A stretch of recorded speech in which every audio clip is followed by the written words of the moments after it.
Bonjour.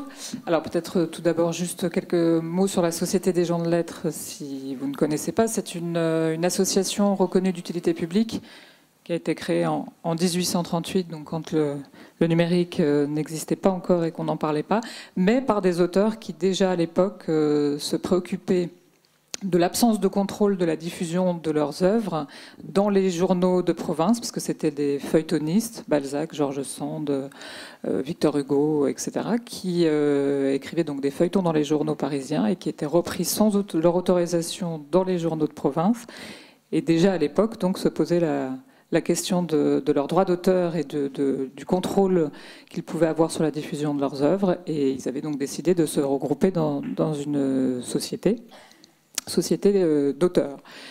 Donc moi j'interviens au nom des auteurs, mais je ne suis pas auteur, donc je vais avoir un discours peut-être un peu plus technique puisque juridique, mais qui me semble indispensable pour pouvoir comprendre ensuite les enjeux du côté des auteurs que représente la question de leurs droits numériques. Alors juste pour vous donner une idée du déroulé de ma petite intervention, je vais vous faire un petit rappel sur les notions de droit d'auteur parce qu'il me semble que pour comprendre la deuxième partie qui est celle de la question des droits numériques, de la relation auteur-éditeur et comment un auteur va pouvoir céder ses droits à son éditeur aujourd'hui dans le numérique, il faut avoir bien en tête ce qui existe déjà aujourd'hui pour l'univers papier. Et puis je terminerai, si j'ai le temps, par quelques mots sur les dossiers en cours, un peu d'actualité, la loi sur le prix unique du livre dont vous avez peut-être entendu parler, et puis un autre sujet qui commence à nous préoccuper aussi beaucoup à la Société des gens de lettres, qui est l'impression à la demande, la POD, qui est finalement un mélange de ce qui se fait en numérique, parce que c'est la technique numérique qui permet l'impression à la demande, mais finalement le résultat c'est bien un livre papier. Voilà, donc ça c'est le petit déroulé.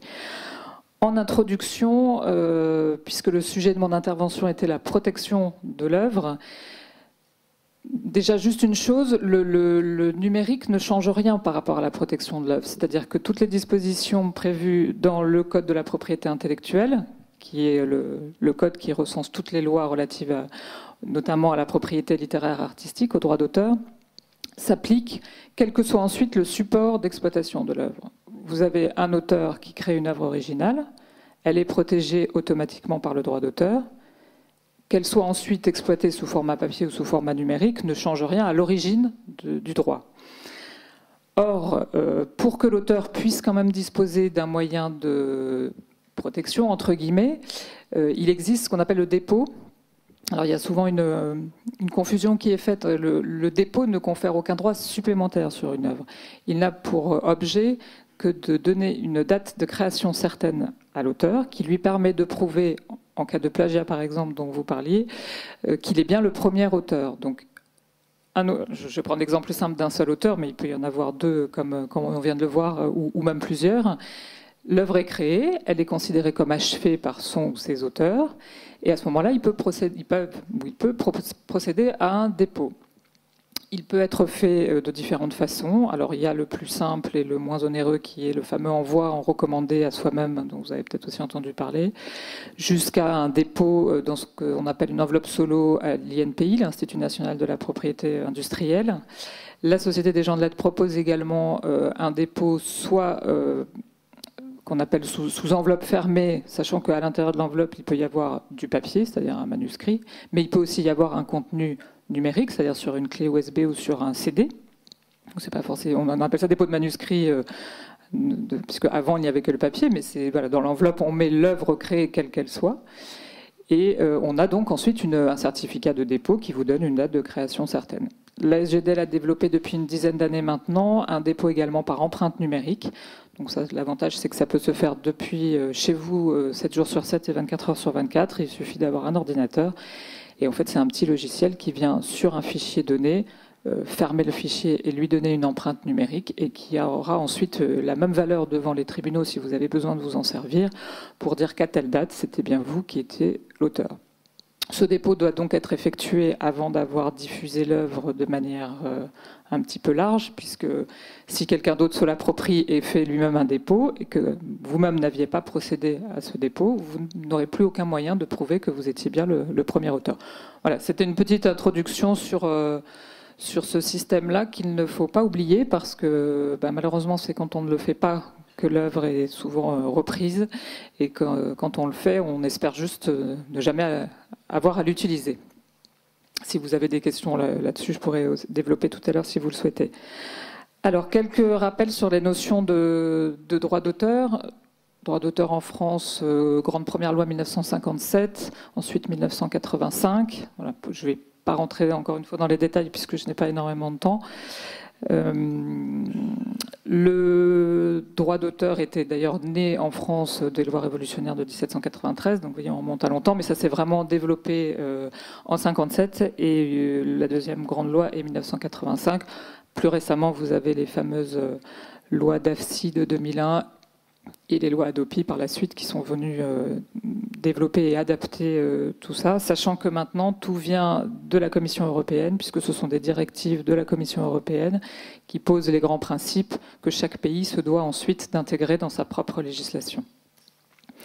Les droits d'auteur. Alors quand un auteur donc, a créé une œuvre qui doit être originale, vous voyez, une fois qu'on a dit ça, on a un peu tout dit, c'est-à-dire que toute œuvre créée peut être considérée comme originale. Les tribunaux, la jurisprudence a défini l'originalité comme étant l'empreinte de la personnalité de l'auteur. Voilà. Donc le principe, c'est vraiment de dire de manière la plus large possible qu'une œuvre est protégée par le droit d'auteur. Après, dans l'exploitation, il pourrait y avoir des restrictions, mais sur la protection en elle-même, c'est vraiment l'originalité, c'est très subjectif comme définition. Donc, dès lors que vous avez écrit quelques mots qui n'est pas le ciel est bleu, parce que ça, tout le monde peut le faire, mais voilà, quelques mots qui s'enchaînent, qui sont originaux, sur un dessin ou une illustration encore plus, puisque à chaque fois, il y a une patte quand même particulière de l'auteur, c'est automatiquement protégé par le droit d'auteur. Cela vous donne donc droit à deux types de droits. D'une part, les droits patrimoniaux, d'autre part, le droit moral. Les droits patrimoniaux, ce sont des droits qui ont une durée limitée dans le temps, puisque la durée de protection des droits patrimoniaux est de 70 ans après la date de décès de l'auteur. Ça, c'est dû à une harmonisation européenne. En France, avant, c'était 50 et on est passé maintenant à 70 ans. Et ça comprend, alors très simplement, le droit de reproduction et le droit de représentation. Droit de reproduction, fixation de l'œuvre sur un support. Jusque-là, c'est simple. Et droit de représentation, communication indirecte de l'œuvre, c'est-à-dire par exemple par un écran. Ça peut être l'écran de télévision pour un film, ça peut être l'écran de l'ordinateur, donc maintenant aussi pour un livre. Donc le numérique fait bien intervenir systématiquement, bien évidemment, les deux droits, droit de reproduction, droit de représentation. Limitation dans le temps, 70 ans post-mortem. Ensuite, vous avez le droit moral. Et c'est un droit dans le numérique qui va devenir, je pense, de plus en plus important, qui, lui, est perpétuel. Donc, c'est-à-dire que ce n'est pas limité. Au-delà des 70 ans, vos ayants droit, par définition, pourront continuer à l'actionner s'ils estiment qu'il y a une atteinte. Il est composé de 4 attributs. Alors, pour aller vite aussi, mais le premier, c'est le droit de divulgation, c'est-à-dire que l'auteur ou l'ayant droit, si c'est une œuvre posthume, a seul le droit de dire qu'il veut communiquer au public l'œuvre, qu'il veut donc la divulguer. Ça ne peut pas être une tierce personne, c'est uniquement l'auteur ou ses ayants droit. Le droit à la paternité, à chaque moment où une œuvre, à chaque instant ou au moment où une œuvre est reproduite ou représentée, le nom de l'auteur doit être associé à cette œuvre, d'une manière ou d'une autre, selon les supports. Mais droit à la paternité, c'est vraiment la mention du nom qui est obligatoire, y compris par exemple pour de la citation. Le droit au respect de l'intégrité de l'œuvre. C'est là où dans le numérique, il va peut-être y avoir des choses à imaginer aussi par rapport au respect de l'intégrité. Pour un tableau, par exemple, c'est que personne n'a le droit, normalement, de déchirer un tableau en deux ou de porter atteinte à l'intégrité du support lui-même. Pour un livre, ça va être bien évidemment de ne pas enlever un chapitre du livre et de le publier sous cette forme-là, sans l'accord préalable de l'auteur. Le quatrième attribut est un petit peu moins connu et moins utilisé, c'est ce qu'on appelle le droit de retrait et de repentir. Cela dit, avec Internet, il reprend aussi un petit peu d'importance. Droit de retrait et de repentir, ça veut dire qu'à un moment donné, un auteur peut dire « je ne souhaite plus que mon œuvre soit diffusée, je ne souhaite plus qu'elle circule, je veux la retirer entièrement de la surface de la Terre ». Pour cela, s'il est sous contrat avec un éditeur, bien évidemment, il devra indemniser l'éditeur du fait de l'arrêt total d'exploitation de l'œuvre à un moment donné, alors que le contrat se déroulait de manière paisible. Mais il faut savoir qu'un auteur a la possibilité à un moment justement de dire je ne veux plus que cette œuvre-là soit diffusée. Il est arrivé que des auteurs le fassent pour des écrits de jeunesse qu'ils reniaient ensuite au cours de leur carrière. Je vous dis que ça, avec Internet, c'est devenu un petit peu plus compliqué parce qu'on sait bien que le droit à l'oubli et la possibilité de ne plus voir circuler une œuvre devient de plus en plus compliquée aujourd'hui. Mais enfin, en tout cas, ça fait partie des attributs du droit moral. Donc, droits patrimoniaux, droit moral et durée de protection, 70 ans post-mortem pour les droits patrimoniaux, perpétuel pour le droit moral. Alors, une fois que l'auteur a ses droits et qu'il a créé une œuvre qui est originale et protégée par le droit d'auteur, quand on est dans le domaine du livre, il va donc vouloir signer un contrat d'édition avec un éditeur ou avec une autre personne qu'un éditeur aujourd'hui pour pouvoir exploiter son œuvre. Le contrat d'édition est régi par des dispositions particulières, encore une fois dans la loi, dans le Code de la propriété intellectuelle. Pourquoi j'insiste là-dessus? C'est parce que c'est justement ces conditions spécifiques dans la loi qui sont un petit peu remises, alors non pas remises en cause, mais qui ont besoin d'une adaptation aujourd'hui dans le cadre du numérique, puisqu'on se rend compte que ce qui était prévu en 1957 pour l'exploitation d'un livre imprimé ne fonctionne peut-être plus très bien aujourd'hui dans le numérique.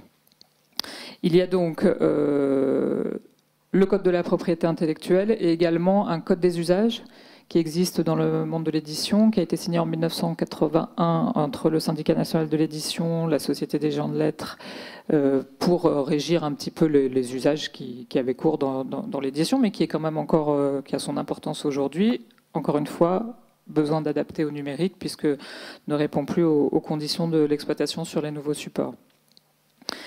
Pour donc vous donner une idée de ce que représente aujourd'hui le contrat d'édition, il y a d'une part des obligations de l'auteur, d'autre part des obligations de l'éditeur.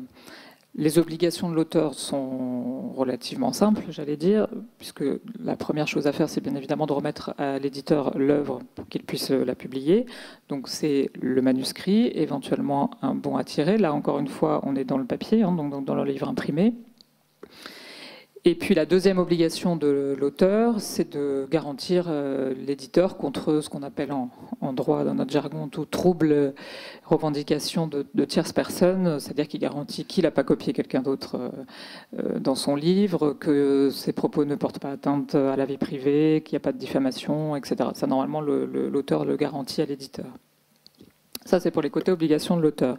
Du côté de l'obligation de l'éditeur, et c'est là où on se rend compte qu'il y a ce n'est plus adapté. La première obligation, c'est de faire fabriquer le livre en nombre, en exemplaires, en termes d'exemplaires. Donc, on commence déjà à entrevoir la problématique dans le numérique, puisqu'on n'est plus du tout dans une logique d'exemplaires, évidemment.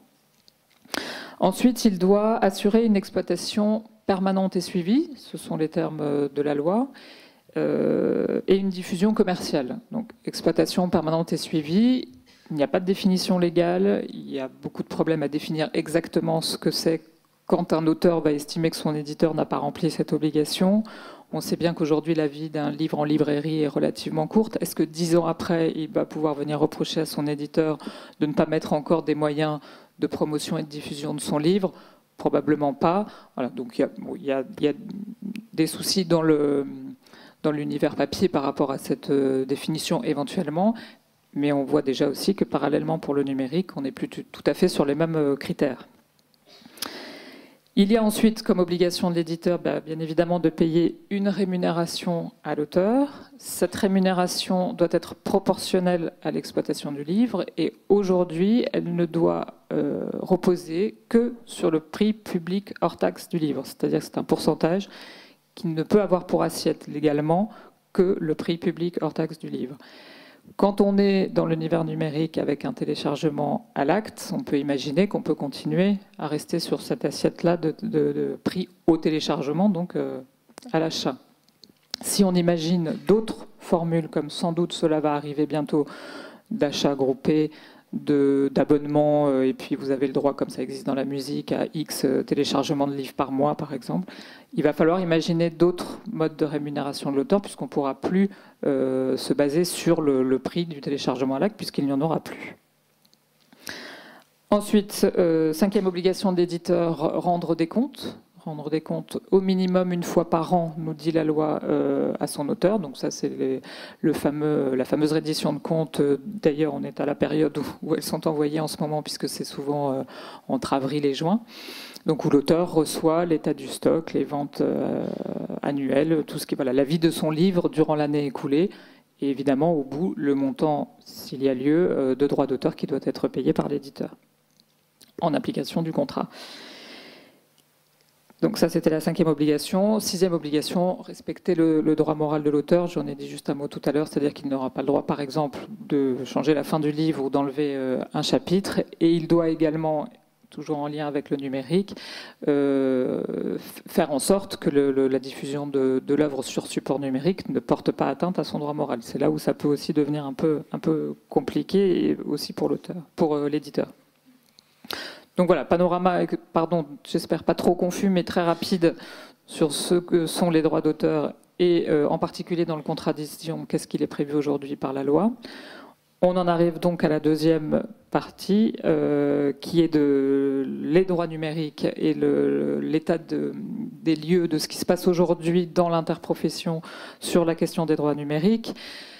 Vous l'avez peut-être lu et vu, parce que c'est vrai qu'il y a eu pas mal d'articles dans la presse. Les auteurs d'un côté, les éditeurs de l'autre, on peut dire, ont essayé de discuter depuis maintenant 3-4 ans, parce que la SGDL avait commencé à discuter avec le syndicat national de l'édition il y a 4 ans, sur le moyen d'adapter justement la cession des droits numériques de l'auteur à l'éditeur.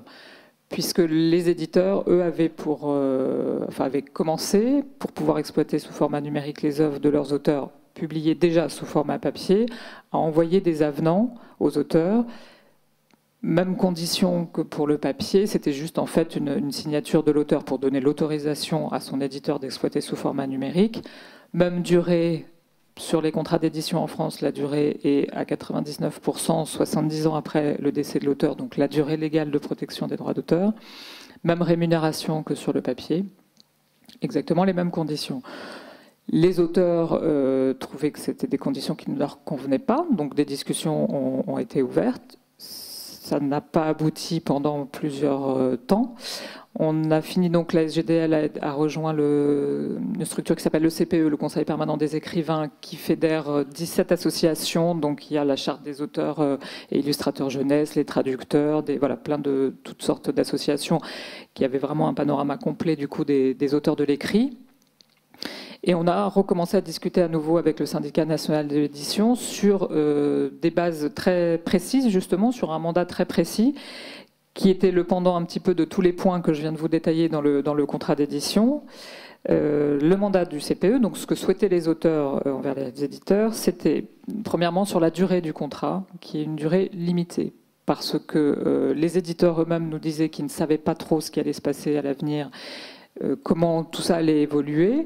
Donc les auteurs, leur idée était de dire, plutôt que vous cédez les droits et ne pas pouvoir revenir sur les termes du contrat pendant 70 ans après la date de notre décès, signons déjà pour 2, 3, 5 ans après la durée, elle pouvait être adaptée, et puis revoyons-nous à ce moment-là et adaptons les termes du contrat en fonction de l'évolution de la technologie, de l'usage.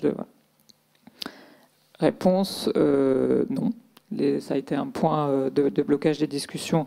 Les éditeurs ne souhaitaient pas de durée limitée et voulaient continuer sur la même durée que l'exploitation papier. On souhaitait également un contrat séparé. Alors ça, c'était pas tellement pour ne pas le signer forcément en même temps que le livre papier, mais c'était surtout pour que les auteurs aient conscience de ce qu'ils signent. Alors, moi, juriste encore plus, j'ai bien conscience que les auteurs ne sont pas justement des juristes, qui ne savent pas forcément, qui ne comprennent pas forcément leur contrat, et c'est tout à fait normal. Donc l'idée était de clarifier un petit peu en ayant 2 documents distincts qui permettent à l'auteur de réaliser ce qu'il était en train de signer avec son éditeur.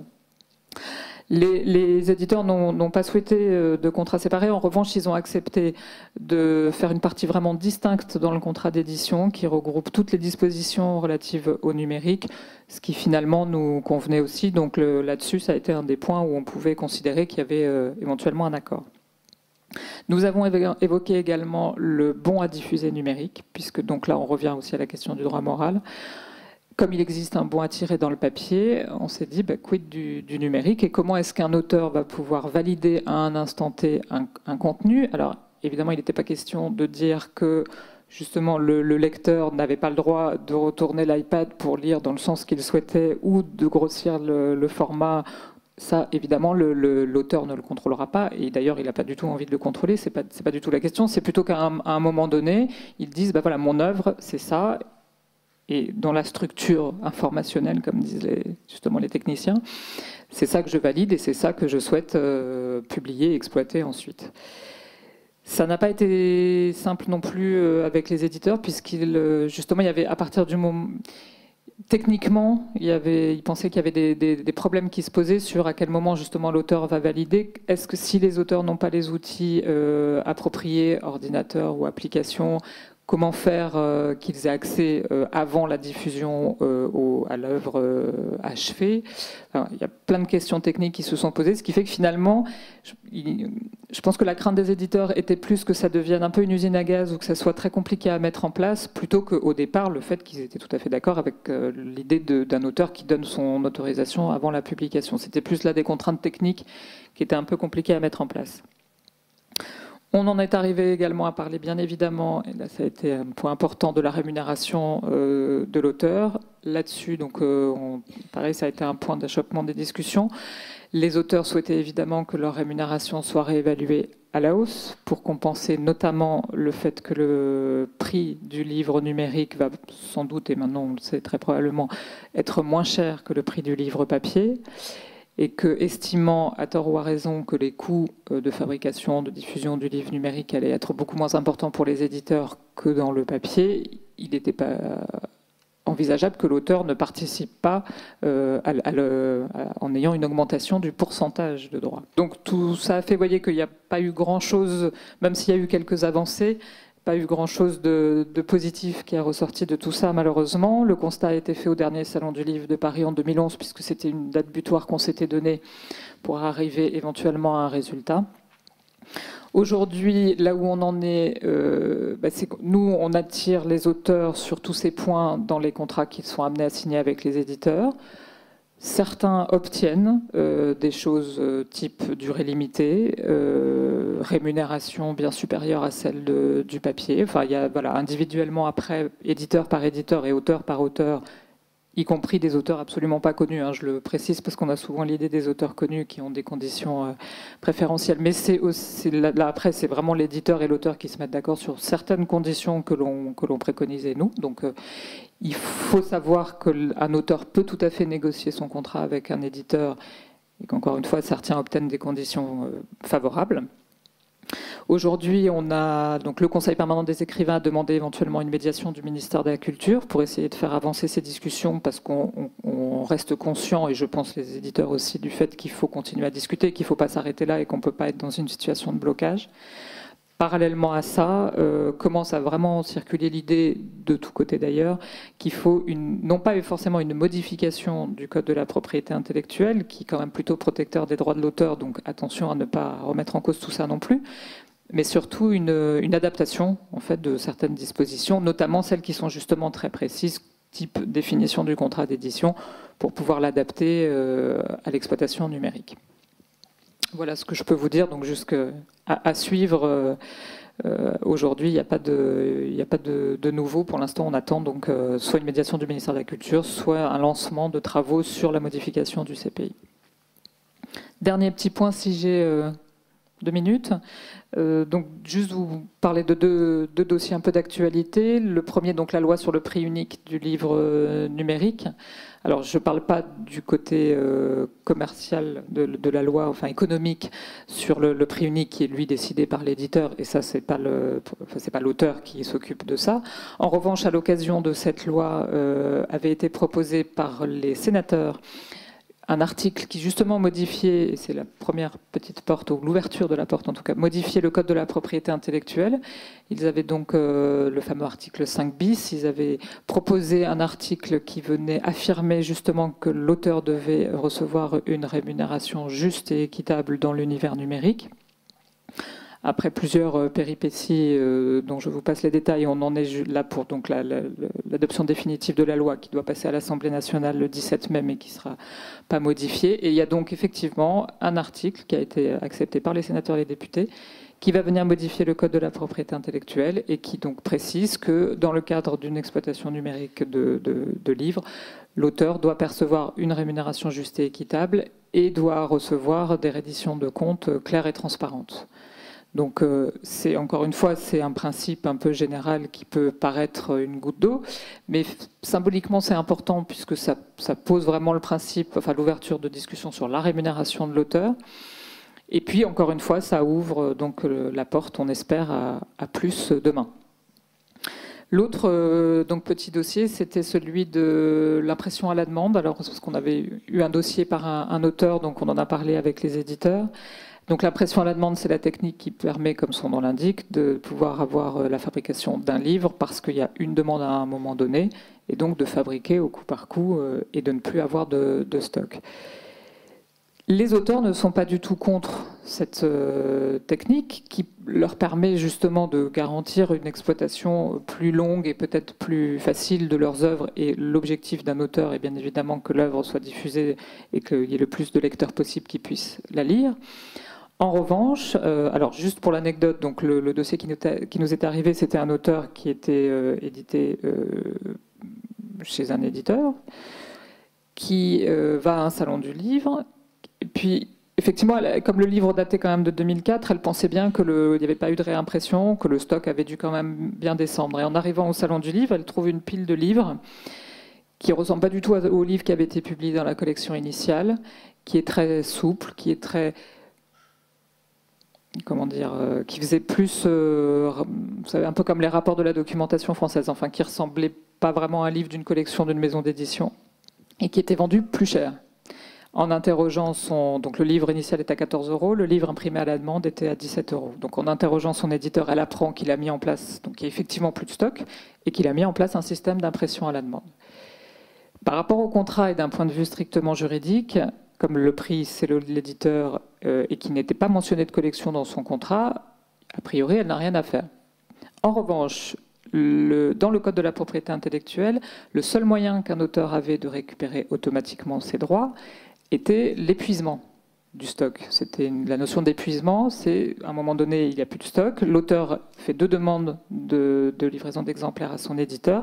Si elles ne sont pas satisfaites dans les 3 mois, c'est une condition de résiliation automatique du contrat d'édition.